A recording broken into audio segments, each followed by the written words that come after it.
ಮಾಡಿ ಕರ್ಕೊಂಬರುವಂಥ ಒಂದು ಪ್ರಕ್ರಿಯೆಯನ್ನು ಮಾಡಿರುವಂಥದ್ದು ಮತ್ತು ಈಗ ಅವರು ಬಸವನಗುಡಿ ಸ್ಟೇಷನ್ಗೆ ಕರ್ಕೊಂಡ್ಬಂದಿದ್ದಾರೆ. ಅದಾದ ಬಳಿಕ ಅವ್ರನ್ನ SIT ಕಚೇರಿ ಕರ್ಕೊಂಡ್ಬರ್ತಾರೆ. ಈಗಾಗಲೇ SIT ಕಚೇರಿ ಬಳಿ ಎಲ್ಲ ರೀತಿಯ ಭದ್ರತೆಯನ್ನು ಕೂಡ ಪೊಲೀಸ್ ಅಧಿಕಾರಿಗಳು ಮಾಡ್ತಾ ಇದ್ದಾರೆ. ಶೇಷಾದ್ರಿ ಉಪವಿಭಾಗದ ACP ಅವರ ನೇತೃತ್ವದಲ್ಲಿ ಈಗಾಗಲೇ ಇಲ್ಲಿ ಬ್ಯಾರಿಕೇಡ್ಗಳು ಮತ್ತು ಹೆಚ್ಚುವರಿ ಪೊಲೀಸ್ ಸಿಬ್ಬಂದಿಯನ್ನು ಕೂಡ ಕರೆಸಿಕೊಳ್ಳಲಾಗಿದೆ. ಇದು ಈ CID ಕಚೇರಿಯ ಆವರಣದಲ್ಲಿ ಕಂಡು ಬರ್ತಾ ಇರುವಂಥ ಒಂದು ದೃಶ್ಯಗಳು. ಇಲ್ಲಿ ಈಗಾಗಲೇ ಹೆಚ್ಚುವರಿ ಪೊಲೀಸ್ ಸಿಬ್ಬಂದಿಯನ್ನು ಮತ್ತು ನಿಯೋಜನೆ ಮಾಡಿ ಬ್ಯಾರಿಕೇಡ್ಗಳನ್ನು ಕೂಡ ಹಾಕಲಾಗಿದೆ. ಯಾವುದೇ ಕಾರಣಕ್ಕೂ ಕೂಡ ಬೇರೆ ಹೊರಗಡೆಯಿಂದ ಯಾರು ಕೂಡ CID ಕಚೇರಿ ಒಳಗಡೆ ಹೋಗಬಾರ್ದು ಮತ್ತು ಅವ್ರನ್ನ ಕರ್ಕೊಂಡ್ಬರುವಂತಹ ಸಂದರ್ಭದಲ್ಲಿ ಯಾವುದೇ ರೀತಿಯ ತೊಂದರೆಗಳು ಕೂಡ ಆಗಬಾರ್ದು ಅನ್ನೋ ಕಾರಣಕ್ಕೋಸ್ಕರ ಈ ರೀತಿ ಬ್ಯಾರಿಕೇಡ್ಗಳನ್ನು ಹಾಕಿ CID ಕಚೇರಿಯ ಮುಂಭಾಗದಲ್ಲಿ ಎಲ್ಲ ರೀತಿಯ ಭದ್ರತೆಗೆ ಸಂಬಂಧಪಟ್ಟಂಥ ಸಿದ್ಧತೆಗಳನ್ನು ಮಾಡಿಕೊಳ್ಳಲಾಗಿದೆ ಮತ್ತು ಇನ್ನಷ್ಟು ಹೆಚ್ಚಿನ ಪೊಲೀಸ್ ಸಿಬ್ಬಂದಿಯನ್ನು ಸ್ಥಳಕ್ಕೆ ಕರೆಸ್ಕೊತಿದ್ದಾರೆ. ಒಂದು ವೇಳೆ ರೇವಣ್ಣ ಅವ್ರನ್ನ ಅರೆಸ್ಟ್ ಮಾಡಿ ಇಲ್ಲಿಗೆ ಕರ್ಕೊಂಡ್ಬರುವಂಥ ಸಂದರ್ಭದಲ್ಲಿ ಯಾವುದೇ ರೀತಿಯಲ್ಲೂ ಕೂಡ ತೊಂದರೆ ಆಗಬಾರ್ದು ಅನ್ನೋ ಕಾರಣಕ್ಕೋಸ್ಕರ ಹೆಚ್ಚುವರಿ ಪೊಲೀಸ್ ಸಿಬ್ಬಂದಿಯನ್ನು CID ಕಚೇರಿ ಬಳಿ ನೇಮಕ ಮಾಡಿರುವಂಥದ್ದು. ಇದು ಕಚೇರಿ ಹೊರಭಾಗದಲ್ಲಿ ಇರುವಂತಹ ಒಂದು ದೃಶ್ಯವಾದರೆ, ಕಚೇರಿ ಒಳಭಾಗದಲ್ಲಿ ಈಗಾಗಲೇ SITಯ ಹಿರಿಯ ಅಧಿಕಾರಿಗಳು ರೇವಣ್ಣ ಅವ್ರನ್ನ ಕರ್ಕೊಂಡ್ಬಂದ ಬಳಿಕ ವಿಚಾರಣೆಗಳು ಪಡಿಸಬೇಕಾದಂತಹ ವಿವರಗಳನ್ನು ರೆಡಿ ಮಾಡಿ ಇಟ್ಕೋತಿದ್ದಾರೆ. ಅಂದರೆ ರೇವಣ್ಣ ಅವರ ಬಳಿ ಏನೆಲ್ಲ ಪ್ರಶ್ನೆಗಳನ್ನು ಕೇಳಬೇಕು, ಅವ್ರ ಕಡೆಯಿಂದ ಏನೆಲ್ಲ ಮಾಹಿತಿಗಳನ್ನು ಪಡ್ಕೋಬೇಕು, ಇದಕ್ಕೆ ಸಂಬಂಧಪಟ್ಟಂತೆ SITಯ ಹಿರಿಯ ಅಧಿಕಾರಿಗಳು BK ಸಿಂಗ್ ಅವರ ನೇತೃತ್ವದಲ್ಲಿ ಎಲ್ಲ ರೀತಿಯ ಸಿದ್ಧತೆಗಳನ್ನು ಕೂಡ ಮಾಡಿಕೊಂಡಿದ್ದಾರೆ.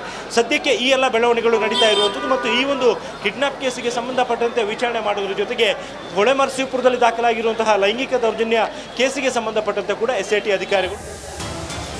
ಬ್ರೇಕಿಂಗ್ ಅಪ್ಡೇಟ್ ಬರ್ತಾ ಇದೆ. ಸಂಪರ್ಕದಲ್ಲಿರಿ Sunil. Welcome back to you. ಕೆಲವೇ ಹೊತ್ತಿನಲ್ಲಿ CID ಕಚೇರಿಗೆ HD ರೇವಣ್ಣ ಅವ್ರನ್ನ ಕರ್ಕೊಂಡು ಬರ್ತಾರೆ. CID ಕಚೇರಿಯಲ್ಲಿ ವಿಚಾರಣೆ ನಡೆಸ್ತಾರೆ SIT ಅಧಿಕಾರಿಗಳು. ಮೆಡಿಕಲ್ ಚೆಕಪ್ಗೆ ಕೂಡ ಕರ್ಕೊಂಡು ಹೋಗ್ತಾರೆ SIT ಅಧಿಕಾರಿಗಳು. ಮೆಡಿಕಲ್ ಚೆಕಪ್ ಬಳಿಕ ಅವರನ್ನ ಕೋರ್ಟ್ಗೆ ಹಾಜರುಪಡಿಸಲಾಗುತ್ತೆ. ಪ್ರೊಸೀಜರ್ ಇದು. ಕೆಲವೇ ಹೊತ್ತಿನಲ್ಲಿ ರೇವಣ್ಣ ಅವ್ರನ್ನ ಈಗ CID ಕಚೇರಿ ಹತ್ರ ಕರ್ಕೊಂಡು ಬರ್ತಾರೆ. ನಡಿ, ಈಗ ಶುರು ಮಾಡೋಣ. ಕೇಸರಿಯಿಂದ ಮನೋಲ್ಲಾಸ ಮನಸ್ಸು ಮತ್ತೇರಿ ಕುಣಿದಾಡಿದೆ ನೋಡು, ಮನಸ್ಸು ಮತ್ತೇರಿ ಕುಣಿದಾಡಿದೆ ನೋಡು. ಕ್ಷಣ ಕ್ಷಣವೂ ಆಚರಿಸಿ ಕೇಸರಿ ಹಬ್ಬ. ವಿಮಲ್ ಬಾಯಲ್ಲಿ ಹೇಳಿ ಕೇಸರಿ.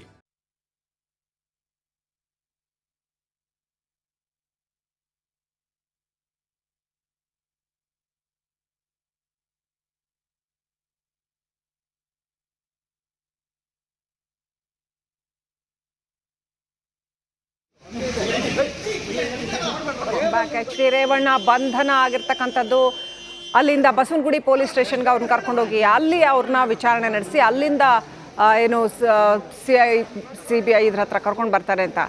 ರಂಜಿತ್ ಚಿರಿಯಾರು ಸಂಪರ್ಕದಲ್ಲಿದ್ದಾರೆ. ರಂಜಿತ್, ಏನಿದೆ update quickly?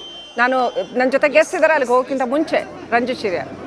S Srilakshmi, Basavanagudi police ಠಾಣೆಗೆ ಅವರನ್ನ ಕರೆದುಕೊಂಡು ಬರಬೇಕಾಗಿತ್ತು. ಆದರೆ ಈಗ ನೇರವಾಗಿ ಅವರನ್ನ ಅಲ್ಲಿಂದ ಟರ್ನ್ ತೆಗೆದುಕೊಂಡು CID ಕಚೇರಿಯತ್ತ ಕರೆದುಕೊಂಡು ಹೋಗ್ತಾ ಇದ್ದಾರೆ ರೇವಣ್ಣನವರನ್ನ.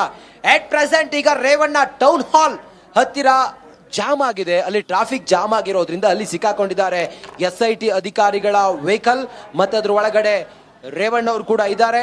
ಅವ್ರನ್ನ ಕರೆದುಕೊಂಡು ಹೋಗ್ತಾ ಇದ್ದಾರೆ. CID ಕಚೇರಿ ಕರ್ಕೊಂಡು ಹೋಗ್ತಾರೆ. CID ಕಚೇರಿಯಲ್ಲಿ ವಿಚಾರಣೆ ಆಗತ್ತೆ. ಅಲ್ಲಿ ಅವರಿಂದ ಪ್ರಾಥಮಿಕವಾಗಿ ಮಾಹಿತಿಯನ್ನು ಪಡೆದುಕೊಳ್ತಾರೆ.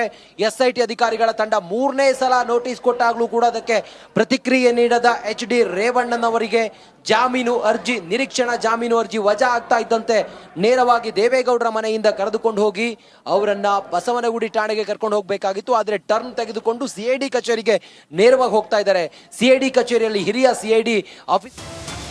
ಓಕೆ, ಬ್ರೇಕಿಂಗ್ ಅಪ್ಡೇಟ್ ಬರ್ತಾ ಇದೆ. ಕೆಲವೇ ಹೊತ್ತಿನಲ್ಲಿ CID ಕಚೇರಿಗೆ ರೇವಣ್ಣ ಅವ್ರನ್ನ ಕರ್ಕೊಂಡು ಬರಲಾಗ್ತಾ ಇದೆ. ನೇರವಾಗಿ SIT ಕಚೇರಿಯಲ್ಲಿ ಬಂಧನ ಪ್ರಕ್ರಿಯೆಯನ್ನ, ಲೀಗಲ್ ಪ್ರೊಸೀಜರ್ ಇರುತ್ತೆ, ಮುಗಿಸ್ಬೇಕಾಗತ್ತೆ. ನಂತರ ಮೆಡಿಕಲ್ ಚೆಕಪ್ಗೆ ಕರ್ಕೊಂಡು ಹೋಗ್ತಾರೆ.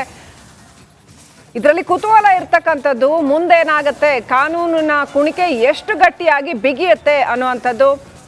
HD ರೇವಣ್ಣ ಕುತ್ತಿಗೆಯ ಸುತ್ತ ಈಗ ಅವ್ರಿಗಿರ್ತಕ್ಕಂಥ ಏನು ಈ ರಕ್ಷಣಾತ್ಮಕ ಆಟಗಳೆಲ್ಲ ಏನಿತ್ತಲ್ಲ, 3 ನೋಟಿಸ್ ಕೊಟ್ಟರು ಬರದೇ ಇರುವಂಥದ್ದು, ಇವೆಲ್ಲವೂ ಕೂಡ ಆಸ್ ಆಫ್ ನೌ ಇವೆಲ್ಲವೂ ಮುಗಿದಿದೆ. ಇನ್ನು ಕೋರ್ಟ್ ಬಾಗಿಲಲ್ಲಿ ನಿಂತು ಮುಂದೆ ಏನಾಗುತ್ತೆ ಅನ್ನೋದನ್ನ ಕಾದು ನೋಡಬೇಕಾಗುತ್ತೆ.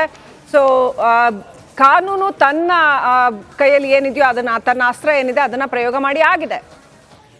ರೈಟ್, ನನ್ನ ಜೊತೆ ನಾಗೇಂದ್ರ ಬಾಬು ಇದ್ದಾರೆ, ಸಹೋದ್ಯೋಗಿ. ನಾಗೇಂದ್ರ ಬಾಬು, ಏನಿದೆ ಅಪ್ಡೇಟ್? ಎಲ್ಲಿವರೆಗೆ ಬಂತು? ಅಲ್ಲಿ SIT ಟೀಮ್ ಸಂತ್ರಸ್ತೆಯರು ಇಬ್ಬರನ್ನ ಕರ್ಕೊಂಡು ಬರ್ತಾ ಇದ್ದಾರೆ.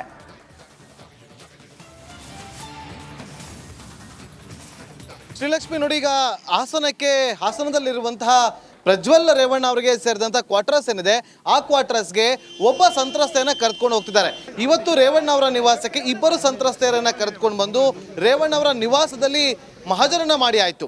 ಸೊ ಅಲ್ಲಿ 354A ಮತ್ತು ಡಿ ಪ್ರಕರಣಕ್ಕೆ ಸಂಬಂಧಪಟ್ಟಂತೆ ಓರ್ವ ಸಂತ್ರಸ್ತೆ, ಮತ್ತೊಂದು ಕಡೆ 376 ಪ್ರಕರಣಕ್ಕೆ ಸಂಬಂಧಪಟ್ಟಂತೆ ಮತ್ತೊಬ್ಬ ಸಂತ್ರಸ್ತೆ, ಇಬ್ಬರು ಸಂತ್ರಸ್ತೆಯರನ್ನ ಕೂಡ ಕರೆದುಕೊಂಡು ಬಂದು ಅಲ್ಲಿ ವಿಚಾರಣೆಗೆ ಒಳಪಡಿಸಿ ಸ್ಥಳ ಮಹಾಜರನ್ನ ಕೂಡ ಮಾಡಲಾಗಿತ್ತು.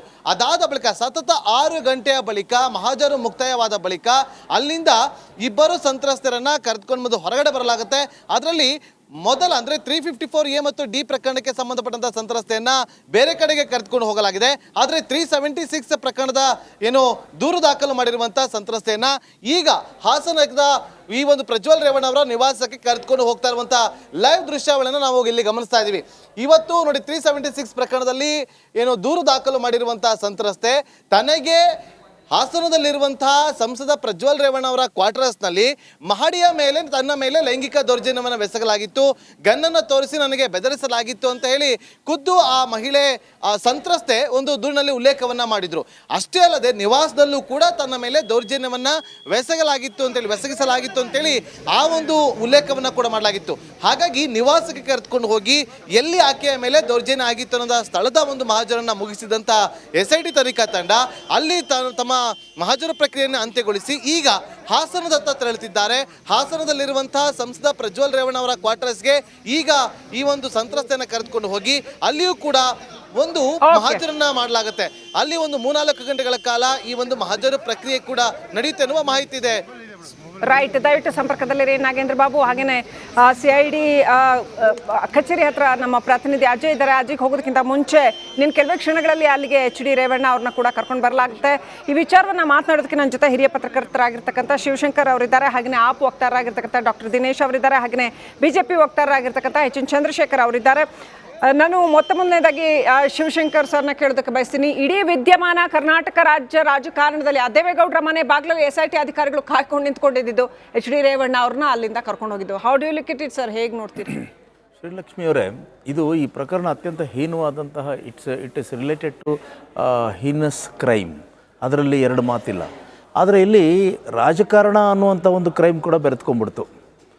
ಇಲ್ಲಿ ಇದು ಲೈಂಗಿಕ ದೌರ್ಜನ್ಯ ಅಂದರೆ ಮಹಿಳೆಯರ ಮೇಲೆ ಎಸಗಿದಂತಹ ದೌರ್ಜನ್ಯದ ವಿಚಾರ. ಆದರೆ ಅಷ್ಟೇ ದೊಡ್ಡ ಕ್ರೈಮು ಅನ್ಫಾರ್ಚುನೇಟ್ಲಿ ಆರ್ ಐರಾನಿಕಲಿ ಪಾಲಿಟಿಕ್ಸ್. ಹಾಗಾಗಿ ಇಲ್ಲಿ ಈ ಪ್ರಕರಣದಲ್ಲಿ 3 ಮೇಜರ್ ಪಾರ್ಟಿಗಳು, ಅದು BJP, ಕಾಂಗ್ರೆಸ್ ಮತ್ತು JDS ಅವರೆಲ್ಲರೂ ಇನ್ವಾಲ್ವ್ ಆಗಿದ್ದಾರೆ. ಆಮೇಲೆ ಅವರು ಈ ಪ್ರಕರಣಕ್ಕೆ ಈಕ್ವಲ್ ಆಗಿ ಉತ್ತರದಾಯಿಗಳಾಗಿದ್ದಾರೆ. ಉತ್ತರದಾಯಿತ್ವ ಅವರಿಗಿದೆ. ಅವರು ಉತ್ತರಿಸಲೇಬೇಕಾದಂಥ ಪ್ರಶ್ನೆಗಳಿವೆ. ಅಂದರೆ ಅವರು ಜನಗಳಿಗೆ ಅವರು ಉತ್ತರಿಸಲೇಬೇಕು ಈ ಪ್ರಶ್ನೆಗಳಿಗೆ. ಉದಾಹರಣೆಗೆ ಈಗ BJPಯಿಂದ ಶುರು ಮಾಡೋಣ.